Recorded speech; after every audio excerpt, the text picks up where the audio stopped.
আলহামদুলিল্লাহ রাব্বিল আলামিন ওয়াসসালাতু ওয়াসসালামু আলা নবিয়িনা মুহাম্মদ ওয়া আলিহি ওয়া আসহাবিহি আজমাইন আম্মা বা'দ। সকল প্রশংসা মহান মালিক রব্বুল আলামিনের জন্য। দরুদ এবং সালাম নাজিল হোক তাঁরই প্রিয় রাসূল এবং তার সকল আলো আসহাব সকলের প্রতি। আল্লাহুম্মা সাল্লি আলাইহিম আল্লাহুম্মা বারিক আলাইহিম। প্রিয় ভাইরা, পৃথিবীতে সেই লোকগুলো কতই না সৌভাগ্যবান যারা মুহাম্মদ রাসূলুল্লাহ সাল্লাল্লাহু আলাইহি ওয়াসাল্লামের সঙ্গে ছিলেন, তার সঙ্গে উঠা বসা করার সৌভাগ্য অর্জন করেছেন, তার মজলিসে বসতে পেরেছেন, তার থেকে সরাসরি দিক নির্দেশনা নিতে পেরেছেন।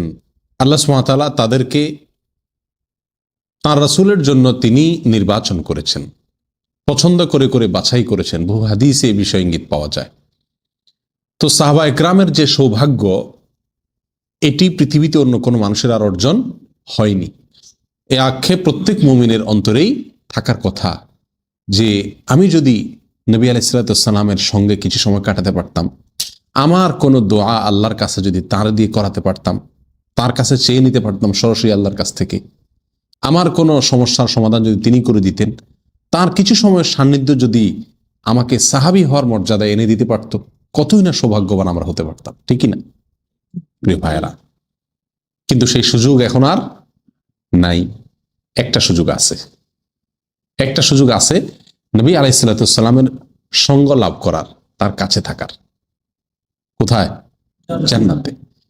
আমরা যদি চাই, এখনো একটা সুযোগ আমাদের সামনে আছে উন্মুক্ত, সেটি হলো নবী আলাইহিস সালামের সঙ্গে জান্নাতে একসঙ্গে থাকতে পারব। এই সুযোগটা এখনো খোলা আছে। যারা জান্নাতে থাকবে তারা সবাই নবী আলাইহিস সালামের সঙ্গে থাকবে, ব্যাপারটি এমন নয়। জান্নাতীদের মধ্যে বিশেষ শ্রেণীর কিছু জান্নাতি আছেন, বিশেষ কিছু আল্লাহর প্রিয় বান্দা আছেন, যারা জান্নাতে নবী সাল্লাল্লাহু আলাইহি সাল্লামের সঙ্গে থাকার সৌভাগ্য অর্জন করবে। আমরা কি তাদের মধ্যে হওয়ার চেষ্টা করতে পারি কিনা? বেশ কিছু আমল আছে যে আমলগুলোকে নবী আলাইহিস সালাম জান্নাতে নবী আলাইহিস সালামের সঙ্গে থাকার জন্য অন্যতম মাধ্যম এবং উপায় হিসাবে বাতলে গেছে। যে আমলগুলো আমাদেরকে নবী আলাইহিস সালামের সঙ্গে জান্নাতে থাকার সৌভাগ্য এনে দিবে, সে আমলগুলোর ভিতরে সর্বপ্রথম যে আমলটিকে আমরা বলবো সেটি হলো নবী আলাইহিস সালামের প্রতি অগাধ ভালোবাসা অন্তরে লালন করতে হবে। কি করতে হবে? নবী আলাইহিস সালামের প্রতি প্রচন্ড ভালোবাসা আমাদের অন্তরে লালন করতে হবে, পোষণ করতে হবে। এখন কথা হলো, ভালোবাসা এটা তো বলে কয়ে আনার জিনিস না, জোর করে চেষ্টা করে আনার জিনিস না। তা নবী আলাইহিস সালামের ভালোবাসা অন্তরে কিভাবে আসবে? এক, তার জীবনী সম্পর্কে জানতে হবে প্রচুর পরিমাণে। নাম্বার দুই, তার ভালোবাসা ইমানের পূর্ব শর্ত, এই কথাটি মাথায় রাখতে হবে, না হলে ইমানদারি হওয়া যাবে না পূর্ণাঙ্গভাবে যদি তার ভালোবাসা সবচেয়ে প্রচন্ডভাবে সবার চাইতে বেশি না থাকে অন্তরে। নাম্বার তিন, তার যত অবদান আছে আমাদের প্রতি, আমাদের জন্য তিনি সারা জীবন কষ্ট করে গেছেন আমাদেরকে জাহান্নাম থেকে মুক্ত করবার জন্য, তার সে সমস্ত অবদানগুলোর কথা বিস্তারিত আমরা যত বেশি জানবো, মনে করব, চিন্তা করব, কল্পনা করব, ধ্যান করব, তত বেশি অন্তর থেকে তার প্রতি ভালোবাসা সৃষ্টি হয়ে যাবে। আর এই ভালোবাসা যদি অন্তরে বেশি সৃষ্টি করতে পারেন, তাহলে ইনশাআল্লাহ জান্নাতে তার সঙ্গে আপনি থাকতে পারবেন। আপনি এই পৃথিবীতে আপনার কাছে সবচেয়ে প্রিয় মানুষটা কে, আপনি তার সঙ্গে জান্নাতে থাকবেন যদি সেই জান্নাতে যায়। কিয়ামতের ময়দানে আপনি তার সঙ্গে থাকবেন যে আপনার কাছে সবচাইতে প্রিয়। এখন নবী সাল্লাল্লাহু আলাইহি সাল্লামকে যদি আপনার সবচাইতে সেরা প্রিয়র আসনটা দিয়ে রাখেন, যে আমার কাছে নবী আলাইহিস সালামের চাইতে প্রিয় মানুষ আর কেউ নাই, আমার এমন কোনো দিন যায় না যেদিন নবীর জন্য কয়েকবার দুরূদ না পড়ি, এমন কোনো রাত যায় না যেদিন কয়েকবার নবীর জন্য আল্লাহর কাছে দোয়া না করে ঘুমাই, এমন কোনো দিন যায় না যেদিন নবী আলাইহিস সালামের কিছু সুন্নতকে ইচ্ছাকৃতভাবে ফলো করি, আমল করি, কারণ নবীর প্রতি আমার ভালোবাসা। তিনি এমন করতেন, তিনি এইভাবে ওযু করতেন, তিনি এইভাবে ঘুমাতেন, তিনি এইভাবে চলতেন, এই কাজগুলো আমি করি কেন? নবীর প্রতি ভালোবাসা। তাহলে আমি যদি নবী আলাইহিস সালামকে আমার ভালোবাসার সর্বোচ্চ আসনটা দিয়ে রাখতে পারি, তাহলে ইনশাআল্লাহ কিয়ামতের দিন জান্নাতে আমি নবীর সঙ্গে থাকার সৌভাগ্য অর্জন করব। আনাস রাদিয়াল্লাহু তাআলা আনহু থেকে বর্ণিত এক হাদিস আছে এই বিষয়ে। তিনি বলেন, এক ব্যক্তি নবী আলাইহিস সালামের কাছে এসে জিজ্ঞাসা করল, ইয়া রাসূলুল্লাহ, কিয়ামত কবে হবে? নবী আলাইহিস সালাম বলেন, ওমা যা আদাত্তা লাহা, তুমি কিয়ামত কবে হবে জিজ্ঞাসা করতেছো, কি প্রস্তুতি নিছো কিয়ামতের জন্য? তো ওই লোকটা বলতেছে, লাশাই, আমি কিয়ামতের জন্য কোনো কি নেই, আমার কোনো প্রস্তুতি নেই, লাশাই, মাফিসাই। আমি কিয়ামতের ময়দানে আল্লাহর কাছে জবাবদিহি করে পার পেয়ে মুক্ত হয়ে ওপারে জান্নাত অপেক্ষা করছে, সেখানে চলে যেতে পারবো, এরকম কোনো প্রস্তুতি, এরকম কোনো আমার আমল নাই। তবে ইল্লা আন্নি ওহিব্বুল্লাহ ওয়া রাসূলুহু সাল্লাল্লাহু আলাইহি ওয়াসাল্লাম, তবে একটা পুঁজি, একটা আশা আমার আছে, সেটা হলো আমি আল্লাহ এবং তার রাসূল সাল্লাল্লাহু আলাইহি সাল্লামকে প্রচন্ড ভালোবাসি। এই একটা জিনিস আমার কাছে আছে, এই একটা আশার জায়গা আছে, যেটা দিয়ে আমি কিয়ামতে হয়তো মুক্তি পেতে পারবো। তখন নবী আলাইহিস সালাম তাকে বললেন, আনতা মা মান আহবাবত, যাও, তুমি তার সঙ্গে থাকবে যাকে তুমি ভালোবাসো। আনাস রাদিয়াল্লাহু তাআলা আনহু বর্ণনাকারী, তিনি বলেন, আমরা কখনো অন্য কোনো কথায়, অন্য কোনো বিষয়ে এত আনন্দিত হই নাই যত আনন্দিত হয়েছি সেই দিনের রাসূলের এই কথাটা শুনে, যে আনতা মা মান আহবাবত, তুমি যাকে ভালোবাসো তার সঙ্গেই তুমি থাকবে কিয়ামতে, পরকালে আখিরাতে তুমি তার সঙ্গেই থাকবে। এই কথা শোনার পরে আনাস রাদিয়াল্লাহু বলেন যে আনন্দের ঢেউ, জোয়ার আমাদের অন্তরে খেলতে শুরু করলো, কারণ আমরা তো সবচেয়ে বেশি রাসূলকেই ভালোবাসি, অতএব কিয়ামতে আখিরাতে তার সঙ্গে থাকার গ্যারান্টি হাদিস থেকে আমি পেয়ে গেলাম। আমরা খুশি হয়ে গেলাম যে তাহলে কিয়ামতে আমরা রাসূলের সান্নিধ্য থেকে দূরে আর সরব না।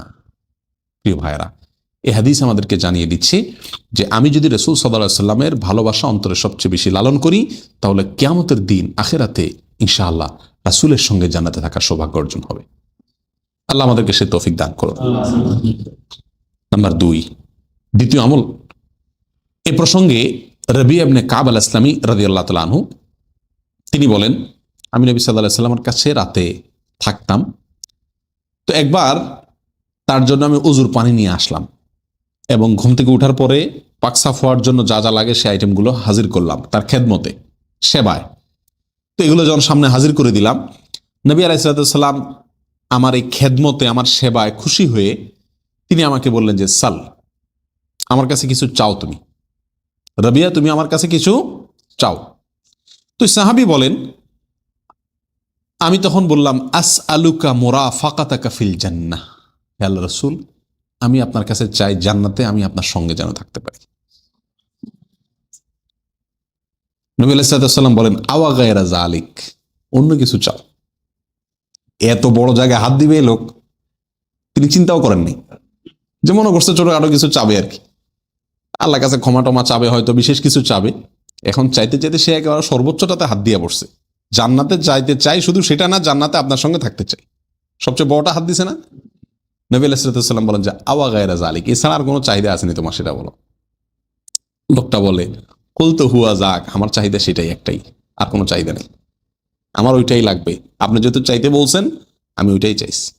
তখন নবী আলাইহিস সালাম বললেন, ফাআইন্নি আলা নাফসিকা বিকাসরাতি সুজুদ, যদি জান্নাতে আমার সঙ্গে থাকতে চাও তাহলে তুমি আমাকে হেল্প করো, আমি তোমাকে জান্নাতে আমার কাছে টেনে নিব, যে আমার কাছে তোমাকে রাখবো, যে তার জন্য তুমি আমাকে একটা কাজ করে হেল্প করো। সেটা কি?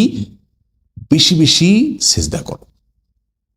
যত বেশি আল্লাহর সিজদা করতে থাকবা, তত বেশি আমার কাছে থাকার সুযোগ তোমার জন্য তৈরি হবে জান্নাতে।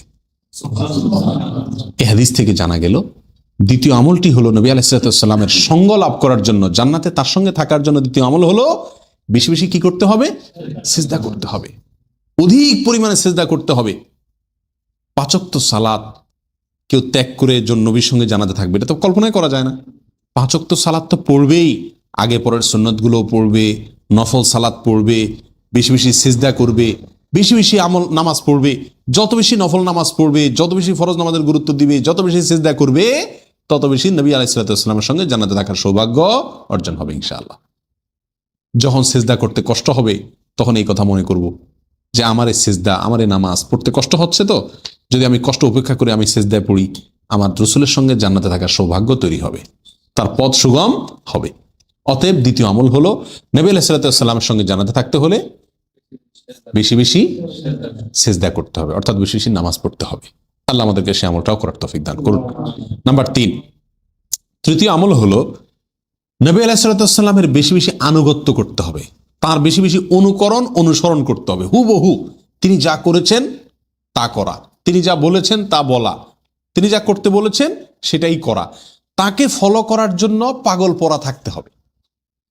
আপনি যদি জান্নাতে নবী সাল্লাল্লাহু আলাইহি সাল্লামের সঙ্গে থাকতে চান, তৃতীয় আমল হলো নবী সাল্লাল্লাহু আলাইহি সাল্লামকে ফলো করতে হবে পুঙ্খানুপুঙ্খ রূপে, যেটাকে পদাঙ্ক অনুকরণ বলে। তার ব্যতিক্রম আমি করব না। আমার ঘুম যাওয়া, আমার ঘুম থেকে উঠা, আমার খাওয়া, আমার নাওয়া, আমার অজু, আমার তাহারাত, আমার ব্যবসা বাণিজ্য, আমার আচার আচরণ, আমার কায় কারবার সব কিছু হবে নবী সাল্লাল্লাহু আলাইহি সাল্লামের অনুরূপ। আমি যখন ঘুমাতে যাব তখন চিন্তা করব তিনি ঘুমোতে গেলে কি কি আমল করতেন, কি কি আমল করতে বলেছেন, আমি সেগুলো করে তারপর ঘুমাবো, কারণ আমি রাসূলকে ভালোবাসি। ঠিক না ভাই? ঠিক।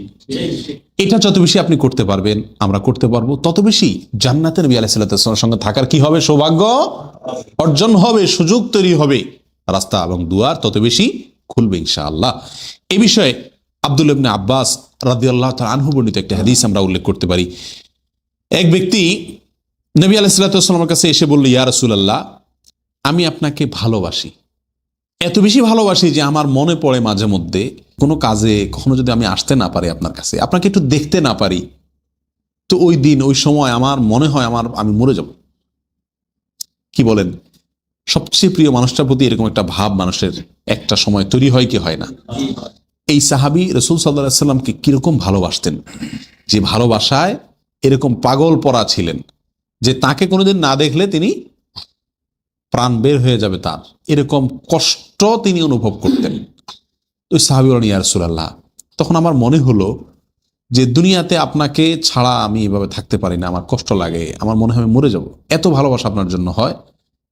তো আখেরাতে জান্নাতে তো নিশ্চয়ই আপনি অনেক আফার ক্লাসে থাকবেন, আমরা তো এত আফার ক্লাস পাওয়ার কথা না, আপনি আল্লাহর নবী, তাহলে সেখানে আমি কিভাবে আপনার থেকে দূরে জান্নাতে সাধারণ ক্লাসে থাকবো? দুনিয়াতে তো সুযোগ আছে, কোনো ক্লাস নাই, যাইতে পারতেছি আপনার কাছে, কিন্তু সেখানে তো সে সুযোগ থাকবে না ইয়া রাসূলুল্লাহ। তো এই কথা যখন মনে করি আমি আর স্থির থাকতে পারি না, এবং তিনি রীতিমতো দাবি করে বসলেন, ইয়া রাসূলুল্লাহ, আমি চাই জান্নাতে আমি আপনার ক্লাসে আপনার সঙ্গে থাকব। এই সুযোগ আমার কিভাবে হবে আপনি বলেন শুধু? আমি চাই জান্নাতে আপনার সঙ্গে থাকবো, আপনার সঙ্গে থাকতে চাই। নবী আলাইহিস সালাম কিছুই বললেন না তাকে, লোকটাকে কোনো জবাবই দিলেন না। কারণ জান্নাতে আল্লাহ রসুলের যে মর্যাদা আল্লাহ তাআলা দিবেন, তো আল্লাহ রসুলের মর্যাদা একজন সাধারণ মানুষ সেই আফার ক্লাসে ভিআইপি প্যান্ডেলে কিভাবে, ভিআইপি জান্নাতের ক্লাসে কিভাবে থাকবে? কঠিন একটা চাওয়া তো বেচারার। তো রাসূল আকরাম সাল্লাল্লাহু আলাইহি সাল্লাম কোনো জবাব দিলেন না, জবাব না দিয়ে চুপ থাকলেন। লোকটা তার ব্যাকুলতার কথা বলে চলে গেলেন। এরপর আল্লাহ সুবহানাহু ওয়া তাআলা সূরা নিসার ৬৯ নম্বর আয়াত নাজিল করলেন। আল্লাহ তাআলা আয়াত নাজিল করে ওই ব্যক্তির সমাধান দিয়ে দিলেন, তার চাওয়ার আদায়ের পদ্ধতি, সেটা অর্জন হওয়ার পদ্ধতি আল্লাহ সুবহানাহু ওয়া তাআলা জানাই দিলেন। আল্লাহ সুবহানাহু ওয়া তাআলা নাজিল করলেন, ওয়া ইউতি'আল্লাহ ওয়ার রাসূল ফাউলাইকা মা'আল্লাযীনা আন'আমাল্লাহু আলাইহিম, যারা আল্লাহ এবং তার রাসূলের ফলো করবে, কথা শুনবে, তাদের আনুগত্য করবে, আল্লাহ এবং তার রাসূলকে মানবে অক্ষরে অক্ষরে, তারা তাদের সঙ্গে থাকবে যাদের প্রতি আল্লাহ তাআলা নেয়ামত নাজিল করেছেন। আর আল্লাহর নেয়ামত পৃথিবীতে সবচেয়ে বেশি নাজিল হয়েছে কাদের প্রতি? আল্লাহর নবী রাসূলদের প্রতি, অর্থাৎ তাদের সঙ্গে তারা থাকতে পারবে। সূরা নিসার এই আয়াত নাজিল হওয়ার পরে নবী আলাইহিস সালাম লোকটাকে ডাক দিলেন, ডাক দিয়ে বলেন, আসো, তোমার খবর আছে, তুমি যে ব্যাকুলতার কথা বলছো, তুমি যে চিন্তা করছো দুনিয়াতে আমাকে পাও, জান্নাতে আমাকে পাবা না, আল্লাহ সুবহানাহু ওয়া তাআলা আয়াত নাজিল করছেন তোমার এই চাওয়ার পরেই। তার মানে এই আয়াতে তোমার চাওয়ার সমাধান আছে। এই আয়াত থেকে নবী আলাইহিস সালাম তাকে যে ইঙ্গিত দিলেন, সেই ইঙ্গিতটা আমাদের জন্য প্রযোজ্য। আর সেটা হলো, যত বেশি আমি নবী সাল্লাল্লাহু আলাইহি সাল্লামকে ফলো করব, তাকে মানব, তার কথা শুনবো, তার অনুরূপ চলবো, তার সুন্নাহ মাফিক জীবন গড়ব, তত বেশি ইনশাআল্লাহ জান্নাতে নবীর সঙ্গে থাকার সুযোগ আমার জন্য তৈরি হবে। যে যত বেশি সুন্নাহর পরে আমল করবে, ফলো করবে, সে নবীর সঙ্গে জান্নাতে থাকার সুযোগ তত বেশি লাভ করবে। নাম্বার 4, উত্তম আখলাক, সুন্দর চরিত্র গঠন করা। সুন্দর চরিত্র গঠন করা, নোংরা চরিত্র থেকে পরিচ্ছন্ন হয়ে যাওয়া। মুখ দিয়ে হারাম কথা বলি, খারাপ কথা বলি, আচরণ খারাপ করি, সেটা যেভাবেই হোক, এরকম যদি হয় তাহলে সেক্ষেত্রে আমার জন্য দুঃসংবাদ। আর সুসংবাদ হবে ওই সব লোকদের জন্য যারা তাদের চরিত্রকে, আখলাককে সুন্দর রাখে, আচার আচরণ ভালো, ব্যবহার ভালো, এই লোকগুলো জান্নাতে নবী সাল্লাল্লাহু আলাইহি ওয়াসাল্লামের সঙ্গে থাকবে। জাবের রাদিয়াল্লাহু আনহু বর্ণিত তিরমিজির একটি হাদিস বিষয়ে উল্লেখযোগ্য, তিনি বলেছেন, নবী আলাইহিস সালাম ইরশাদ করেছেন, ইন্না মিন আহাব্বিকুম ইলাইয়া ওয়া আকরাবিকুম মিন্নি মাজলিসান ইয়াউমাল কিয়ামাহ আহাসিনুকুম আখলাকা। অর্থাৎ নিশ্চয়ই তোমাদের মধ্যে ওই লোকটা আমার সবচেয়ে প্রিয় মানুষ, ওই লোকটা আমার সবচাইতে পছন্দের মানুষ, ওই লোকটা কিয়ামতের ময়দানে আমার সবচেয়ে কাছে থাকবে, যে তোমাদের মধ্যে সবচেয়ে উত্তম আখলাকের অধিকারী, উত্তম চরিত্রের অধিকারী, উত্তম আচরণের অধিকারী। যে ব্যক্তি যত বেশি সুন্দর আখলাক তার থাকবে, সে কিয়ামতে নবী আলাইহিস সালামের সঙ্গে তত কাছাকাছি থাকার সৌভাগ্য অর্জন করবে। তাহলে 4 নম্বর আমল পেয়ে গেলাম, নিজের আখলাককে কি করতে হবে? সুন্দর করতে হবে। যত বেশি আখলাক সুন্দর থাকবে, তত বেশি নবী সাল্লাল্লাহু আলাইহি ওয়াসাল্লামের সঙ্গে থাকার সৌভাগ্য অর্জন হবে। আল্লাহ আমাদেরকে সে তৌফিক দান করুন। নাম্বার 5 নম্বর আমল হলো নবী সাল্লাল্লাহু আলাইহি ওয়াসাল্লামের সঙ্গে থাকার জন্য জান্নাতে আখিরাতে ইয়েতিমের লালন পালন করতে হবে। কি করতে হবে? ইয়েতিমের লালন পালন। আমরা যদি প্রত্যেকটা মানুষ চিন্তা করি যে আমি জীবনে একটি এতিমের দায়িত্ব নেব, একটি এতিম শিশু, তার দায়িত্ব আমি নেব, আমার সন্তানের মতো করে তাকে আমি লালন পালন করব, কিন্তু তাকে নিজের সন্তান বলবো না, সন্তান বলে পরিচয় দেব না। আবার সে তার বাপের সন্তান, যে বাপ তাকে জন্ম দিয়েছে, আমার সন্তান না সে, কিন্তু সন্তানের মতো স্নেহ দেব, আদর দেব, ভালোবাসা দেব, খরচ দেব, পড়াশোনা করাবো, খাওয়া দাওয়া করাবো, করে তাকে প্রাপ্তবয়স্ক হওয়া পর্যন্ত তার সব দায়ভার, সে কর্মক্ষম হওয়া পর্যন্ত তার সকল দায়িত্ব আমি নিয়ে তাকে মানুষ করে দিব। যে কোনো একটা এতিমকে সিলেক্ট করে, অমুক পরিবারের বাপ মারা গেছে ছোটবেলায়, এই ছোট শিশুটার দায়িত্বটা আমি নিলাম, কর্মক্ষম হওয়া পর্যন্ত, বালক হওয়া পর্যন্ত তার সকল দায়িত্ব আমি নিয়ে তাকে মানুষ করে দিলাম। এই আমলটি যদি করা যায়, তো নবী সাল্লাল্লাহু আলাইহি ওয়াসাল্লামের সঙ্গে জান্নাতে একসঙ্গে থাকা যাবে। এ বিষয়ে নবী সাল্লাল্লাহু আলাইহি ওয়াসাল্লামের বিখ্যাত হাদিস আছে, সাহল ইবনে সাদ রাদিয়াল্লাহু তাআলা থেকে বর্ণিত। তিনি বলেছেন, আনা ওয়া কাফিলুল ইয়াতীমি ফিল জান্নাতি হাকাযা।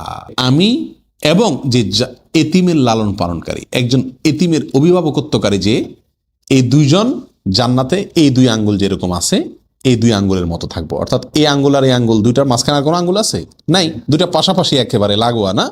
নবী আলাইহিস সালাম বলেন, ওই লোকটা যে এতিমের লালন পালন করে, সে আর আমি জান্নাতে থাকবো এই 2 আঙ্গুল যেরকম, একটার সাথে আর একটা এরকম, এত কাছে সে আমার থাকবে, মাঝখানে আর কেউ জায়গা নিতে পারবে না, সে আমার একেবারে সবচেয়ে কাছে থাকবে।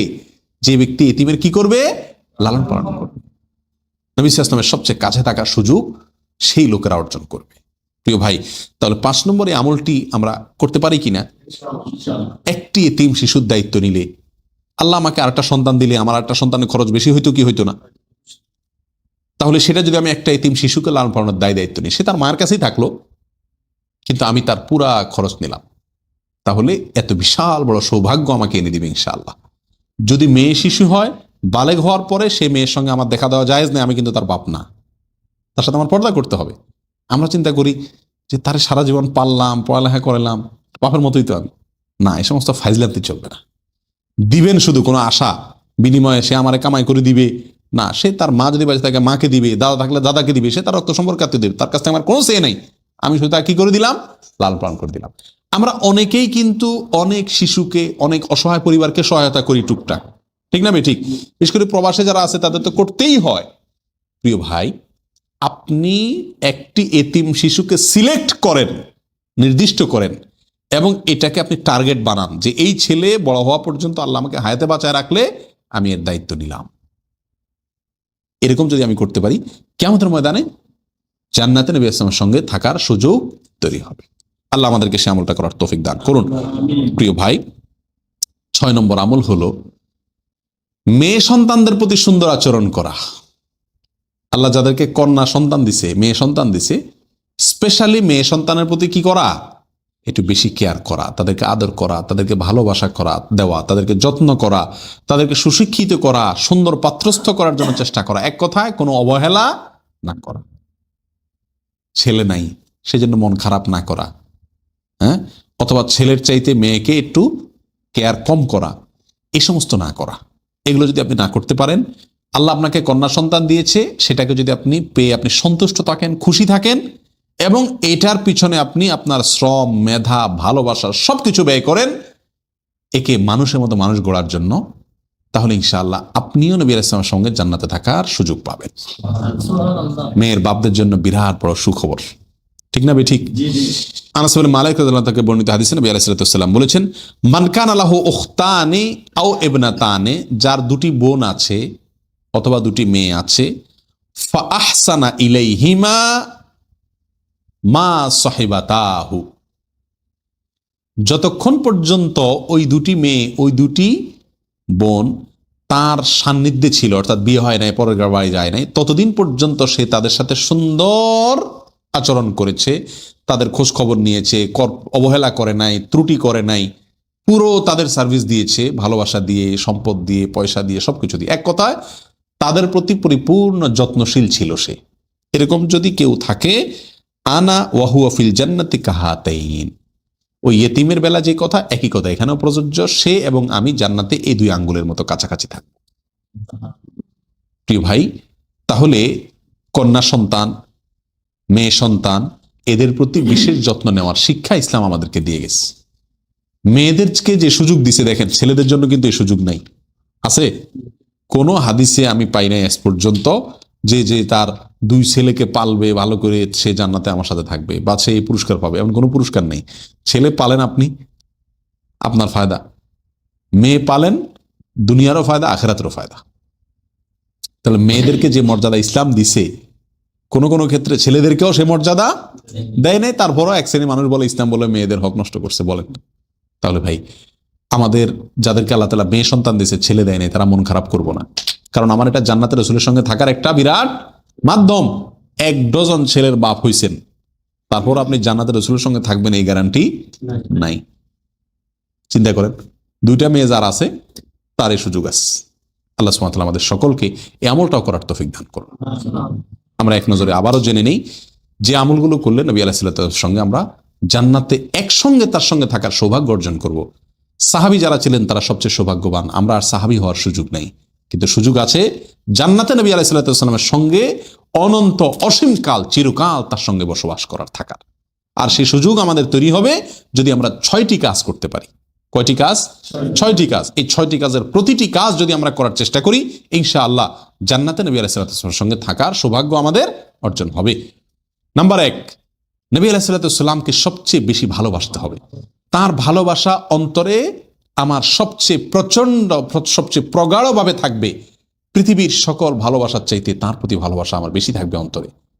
তার প্রতি ভালোবাসা অর্জন করার জন্য তার সম্পর্কে জানবো, তার ভালোবাসা যে ইমানের পূর্ব শর্ত সেটা বুঝবো, এবং তার অনুগ্রহগুলোর কথা কল্পনা করব, চিন্তা করব, তাহলে ভালোবাসা তৈরি হতে থাকবে ইনশাআল্লাহ।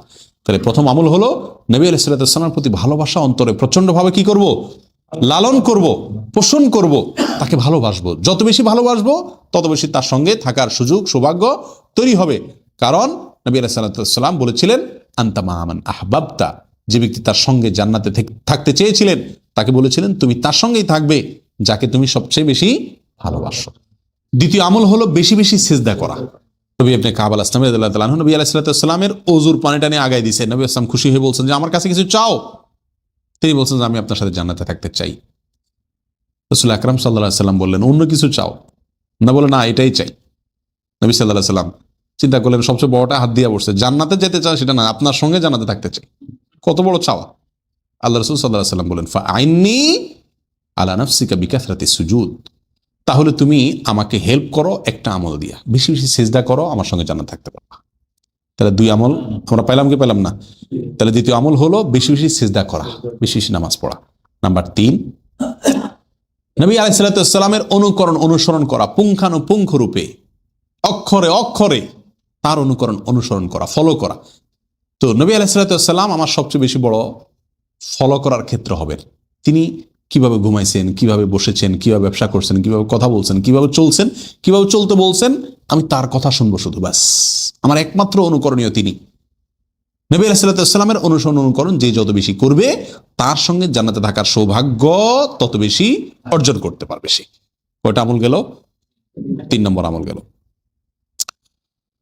নাম্বার 4, উত্তম আখলাক, সুন্দর আচরণ, সুন্দর চরিত্র, আচার আচরণ, ব্যবহার সুন্দর করা।